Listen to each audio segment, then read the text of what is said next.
Bismillahirrahmanirrahim. Assalamu alaikum. This is your chemistry teacher. Today we are going to start a new chapter, that is chapter number 5, energetics. देखिए energetics के अंदर हम सबसे पहले एक term पढ़ते हैं एनर्जी. आप में से कोई बच्चा बता सकता है कि ये एनर्जी क्या होती है? बेसिकली ये बहुत ही पुराना, बहुत ही अहम और बहुत ही इस्तेमाल होने वाला टॉपिक है. मेरे ख्याल से छोटी क्लासेस से पढ़ते आ रहे हैं एनर्जी के हवाले से. तो किसी को पता है?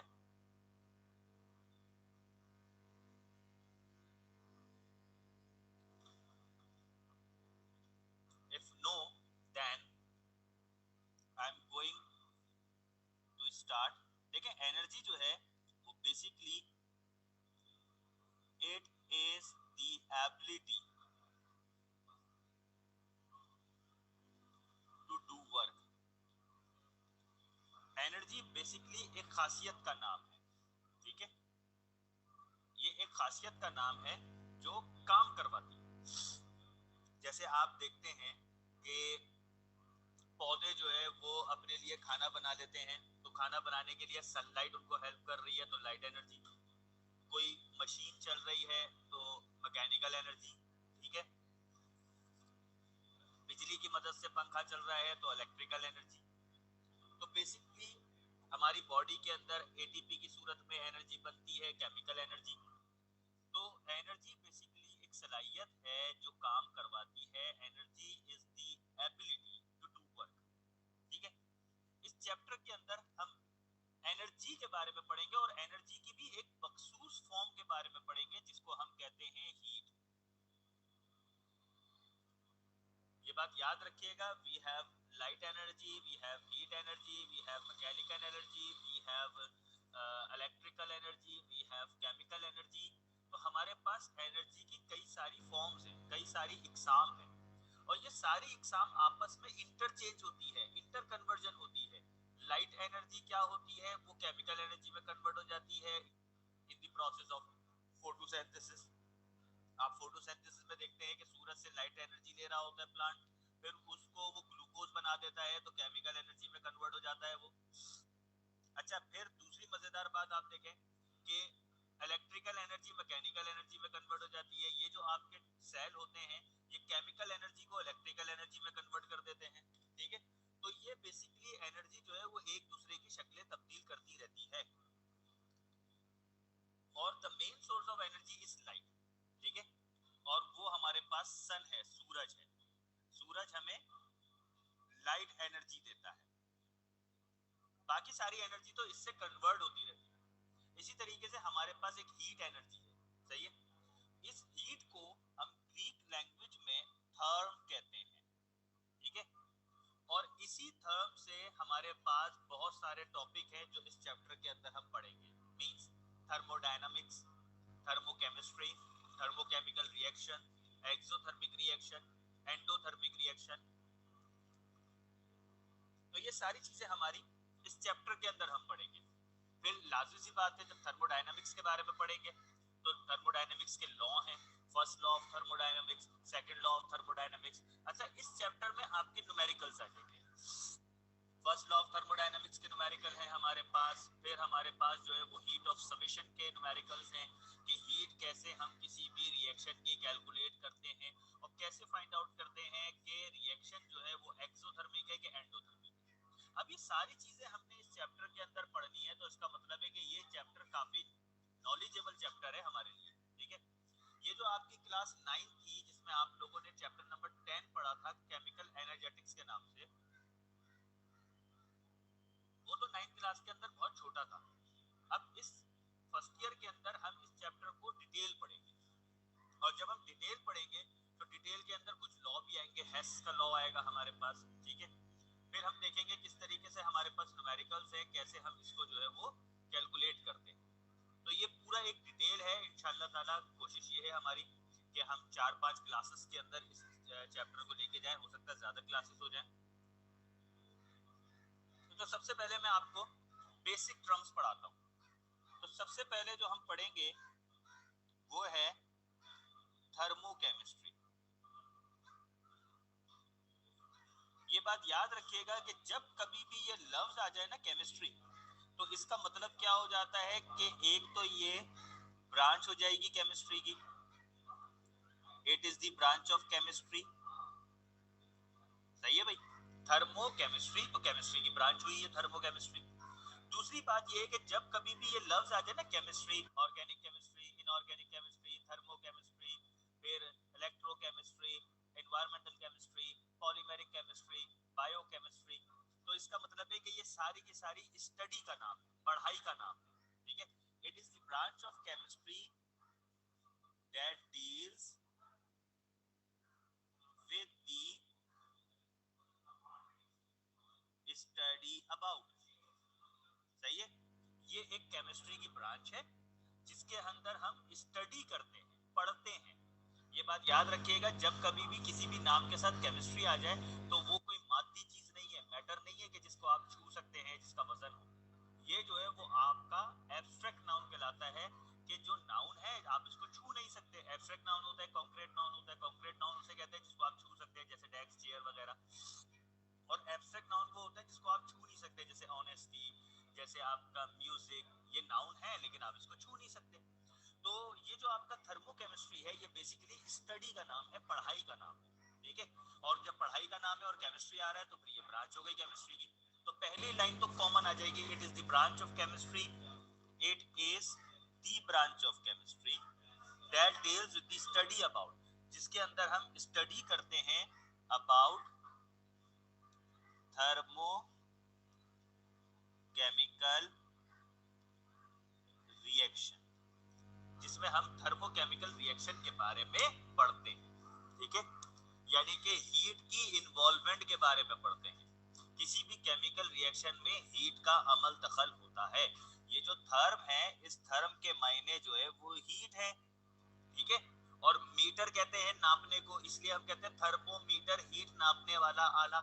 जब किसी को बुखार होता है तो वो थर्मामीटर से चेक करता है। तो बेसिकली थर्मामीटर जो है वो, थर्म कहते हैं हीट को, मीटर कहते हैं नापने को। तो थर्मोमीटर हो गया आपका हीट नापने वाला आला, सही है। जैसे वोल्ट मीटर, वोल्ट नापने वाला आला जो होता है, तो मीटर तो वो होता है जो आपको कैलकुलेट करे, मेजर करे। तो हीट मेजर करने वाला थर्मोमीटर। तो थर्म के मायने हीट के होते हैं, तो थर्मोकेमिस्ट्री का मतलब हुआ हीट वाली केमिस्ट्री, है ना भाई। तो हीट वाली केमिस्ट्री को अगर हम प्रॉपर वे में समझेंगे तो it is the branch of chemistry that deals with the study about the thermochemical reaction, जिसमें हम ऐसे केमिकल रिएक्शन के बारे में पढ़ेंगे जिसमें हीट की इन्वॉल्वमेंट होगी। हीट या तो आएगी या तो जाएगी, हीट का अमल दखल होगा रिएक्शन के अंदर। तो ऐसे रिएक्शन के बारे में पढ़ना थर्मोकेमिस्ट्री कहलाता है। हीट की इन्वॉल्वमेंट के बारे में पढ़ना केमिस्ट्री के अंदर थर्मोकेमिस्ट्री कहलाता है, ठीक है। Okay done. अब हमारे पास दूसरी जो हेडिंग आएगी वो है ये थर्मो केमिकल रिएक्शन क्या होता है। लाजिम सी बात है, थर्मोकेमिकल रिएक्शन जो है ये भी समझना हमारे लिए जरूरी है, क्योंकि थर्मोकेमिकल रिएक्शन के बारे में पढ़ना तो थर्मोकेमिस्ट्री कहलाता है। आप देखें ऊपर वाली ब्रांच के अंदर मैंने थर्मोकेमिकल रिएक्शन लिख दिया कि थर्मोकेमिकल रिएक्शन के बारे में पढ़ना थर्मोकेमिस्ट्री कहलाता है। अब थर्मोकेमिकल रिएक्शन होते क्या है, अब जरा ये समझते हैं, सही है। इसकी हम डेफिनेशन लिखते हैं, those chemical reaction in which heat is involved is called thermochemical reaction। ये डेफिनेशन आप उतारते भी जाएं, एक एक लाइन की डेफिनेशन है ये। थर्मोकेमिकल रिएक्शन कौन से केमिकल रिएक्शन होते हैं? वो केमिकल रिएक्शन जिसके अंदर हीट की इन्वॉल्वमेंट है, हीट का अमल दखल है। अब अमल दखल से मुराद क्या होता है? या तो हीट किसी भी रिएक्शन के अंदर दाखिल हो रही है, या तो हीट किसी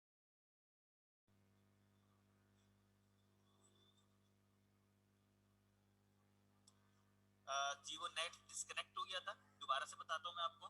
तो थर्मोकेमिकल रिएक्शन बेसिकली ऐसे केमिकल रिएक्शन होते हैं कि जिसके अंदर हीट का अमल दखल होता है। अब हीट का जो अमल दखल होता है, आवाज आ रही है मेरी फातिमा हादिया बेटा? आवाज आ रही जी। है? जी जी जी, ठीक है। तो ऐसे केमिकल रिएक्शन जिसके अंदर हीट का अमल दखल, या क्या मतलब अमल दखल से मुराद, इन्वॉल्व से मुराद क्या होता है? इन्वॉल्व से मुराद ये होता है कि हीट का ताल्लुक होना चाहिए किसी भी केमिकल रिएक्शन में। अब ताल्लुकात दो बुनियाद पर होते हैं, या तो हीट केमिकल रिएक्शन के अंदर आ रही है, या तो हीट उस केमिकल रिएक्शन से बाहर निकल रही है ना भाई? तो दोनों सूरत में हीट का ताल्लुक तो हो गया ना केमिकल रिएक्शन के साथ, है ना भाई? अब देखें ना, मिसाल के तौर पे एक बैंक का काम जो है वो पैसों के लेन देन से है। या तो बैंक में पैसे आ रहे हैं या तो बैंक से पैसे जा रहे हैं, दोनों सूरत में बैंक का ताल्लुक पैसों से तो है ना भाई? अब वो मजीद हम देखेंगे कि ताल्लुकात किस बुनियाद पर हैं, पैसे आ रहे हैं कि पैसे जा रहे हैं, फिर किसी को हम डेबिट कह देते हैं, किसी को हम क्रेडिट कह देते हैं, किसी को हम लेन कह देते हैं, किसी को हम देन कह देते हैं, है ना भाई? बिल्कुल इसी तरीके से तिजारत, तिजारत क्या होती है? जिसके अंदर आमदोरफ्त हो रही हो, दरामदाद हो रही हो, बरामदाद हो रही हो, खरीद हो रही हो, फरोख्त हो रही हो, उसे हम तिजारत कहते हैं। ठीक है भाई? अब वो क्या है जो तो बाद में हम देखेंगे तिजारत किस नौयत की है, कि खाली खरीदारी कर रहा है इस वक्त या खाली बेच ही रहा है इस वक्त। तो बेसिकली थर्मोकेमिकल रिएक्शन जो है वो बस हमें इतना बताता है कि ऐसे केमिकल रिएक्शन जिसके अंदर हीट का अमल दखल है, involvement of the heat is called the thermochemical reaction. Those chemical reaction in which heat is involve is called the thermochemical reaction. अब वो बाद में हम देखेंगे कि वो हीट की इन्वॉल्वमेंट कैसी है। ठीक है, अब हम आगे चलते हैं मजीद नई चीज की तरफ। अब वो हमें जरा डिटेल बता रही है, टाइप्स ऑफ थर्मोकेमिकल रिएक्शन। अब थर्मोकेमिकल रिएक्शन की टाइप्स, है ना भाई? हीट की इन्वॉल्वमेंट दो किस्म की होती है, या तो हीट आ रही है या हीट जा रही है। तो बिल्कुल इसी तरीके से हम यही कहते हैं कि इसकी जो टाइप्स हैं वो भी दो किस्म की हैं। पहली कहलाती है एक्सोथर्मिक रिएक्शन। अब एक्सोथर्मिक रिएक्शन को जरा गौर से देखिएगा। एक्सो लफ्ज एग्जिट से निकला है ना भाई? इसका मतलब होता है बाहर, और थर्मिक लफ्ज थर्म से निकला है, और थर्म के मायने क्या है? हीट। और रिएक्शन का मतलब कोई भी आपका केमिकल रिएक्शन। अब आप इन तीनों लफ्जों के मायने को मिला दें, आपको डेफिनेशन समझ में आ जाएगी।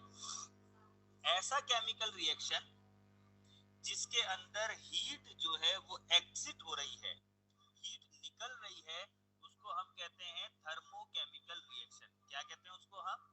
थर्मोकेमिकल रिएक्शन कहते हैं। Those chemical reaction in which heat is evolve, heat बाहर निकल रही है, हीट खारिज हो रही है, उसको हम कहते हैं एक्सोथर्मिक रिएक्शन। मैं यहाँ इसकी डेफिनेशन लिख देता हूँ। दोस थर्मोकेमिकल रिएक्शन। अब आप गौर से देखें, मैंने दोस केमिकल रिएक्शन नहीं कहा। केमिकल रिएक्शन कहता तो आप बात तब भी वही होती, लेकिन थर्मोकेमिकल रिएक्शन कहने से मतलब क्या हुआ कि ऐसे केमिकल रिएक्शन जिसके अंदर हीट की इन्वॉल्वमेंट है। लेकिन कैसी हीट की इन्वॉल्वमेंट है? इन विच जिसमें हीट इज रिलीज्ड या इवॉल्व, बात एक ही है, खारिज हो रही है। ठीक है, इज कॉल्ड एक्सोथर्मिक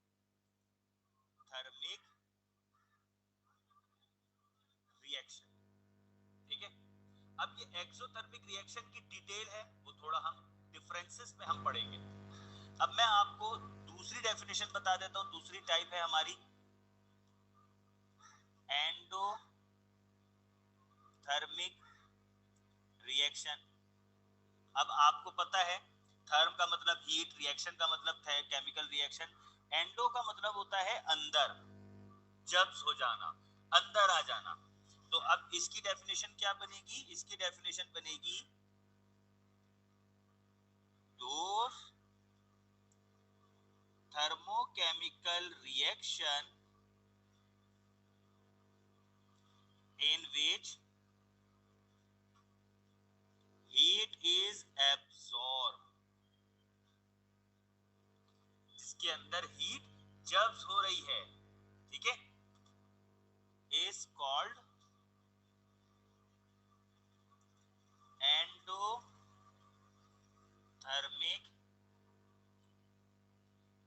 रिएक्शन। ये क्या कहलाता है? ये एंडोथर्मिक रिएक्शन कहलाता है, ठीक है भाई। अब ये तो हमने आज क्या क्या पढ़ा? आज हमने पढ़ा, देखिए, थर्मोकेमिस्ट्री है जिसके अंदर हम थर्मोकेमिकल रिएक्शंस के बारे में पढ़ते हैं। थर्मोकेमिकल रिएक्शंस है जिसके अंदर हम हीट की इन्वॉल्वमेंट हो, वो थर्मोकेमिकल रिएक्शन कहलाते हैं। अब एक्सोथर्मिक रिएक्शन है, उसमें हीट की इन्वॉल्वमेंट कैसी है कि हीट खारिज हो रही है, ठीक है। फिर एंडोथर्मिक रिएक्शन है, उसके अंदर हीट की इन्वॉल्वमेंट क्या है? हीट उसमें एब्जॉर्ब हो रही है, ठीक है भाई। ये बात भी समझ में आ गई। अब हम उसके साथ एक डायग्राम बनाते हैं और डायग्राम बनाकर एक चीज को समझते हैं। ये मैंने एक बॉक्स बनाया, इस बॉक्स के साथ मैं ये जो है वो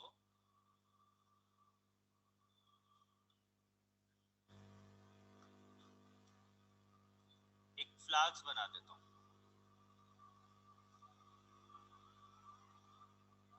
ठीक है। और इस फ्लास्क के साथ यहां अंदर कोई भी मटेरियल है, ठीक है। यहां मैं लिख देता हूं सब्सटेंस, कोई भी मटेरियल, ठीक है। अब जरा गौर से सुनिएगा बात। केमिस्ट्री की जुबान में जिस चीज के ऊपर आप काम कर रहे होते हैं वो कहलाता है सिस्टम। जैसे जिस सब्सटेंस या जिस केमिकल रिएक्शन की आप बात कर रहे हैं, है ना भाई, ये है आपका सिस्टम। सब्सटेंस के साथ आप लिखते हैं CR, केमिकल रिएक्शन है, ठीक है। तो जिस चीज के ऊपर काम हो रहा होता है वो कहलाता है सिस्टम, ठीक है। अच्छा जी, और सिस्टम के बाहर की जो सारी चीजें हैं ये कहलाती है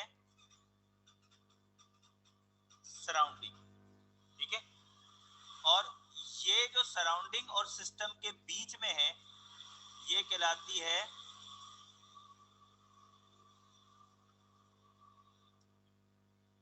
बॉर्डर, ठीक है। अब आपने काम क्या करना है? अब आपने सिर्फ एक चीज देखनी है, अगर हीट सराउंडिंग से सिस्टम की तरफ जा रही है, ठीक है भाई, अगर हीट आपकी सराउंडिंग से सिस्टम की तरफ जा रही है, सराउंडिंग टू सिस्टम, तो ये रिएक्शन होगा एंडोथर्मिक रिएक्शन, है ना भाई, क्योंकि सिस्टम हीट को एब्जॉर्ब कर रहा है, हीट को ले रहा है, तो ये कौन सा होगा?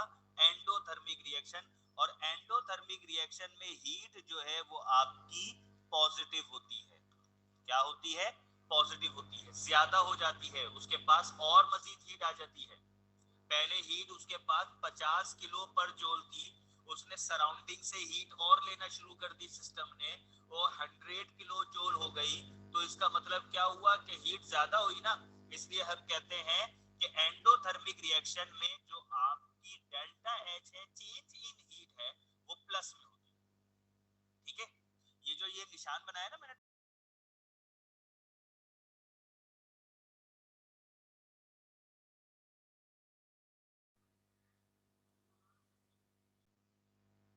जी। अब एक्सोथर्मिक रिएक्शन की बात करें तो सिस्टम क्या कर रहा है बेटा? सर रिलीज कर रहा है, रिलीज कर रहा है। तो सिस्टम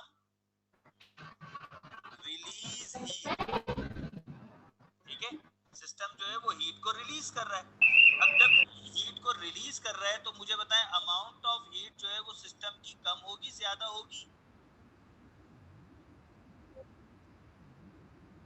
सर अमाउंट कम होगी। कम हो जाएगी। तो जल्दी से बताएं, एक्सोथर्मिक की निशानी में डेल्टा एच प्लस होगा या माइनस होगा? माइनस हो जाएगा, ठीक है। तो ये हमारे पास आज का टॉपिक है। आज का टॉपिक हम बिल्कुल इसको यहाँ पर रोकते हैं।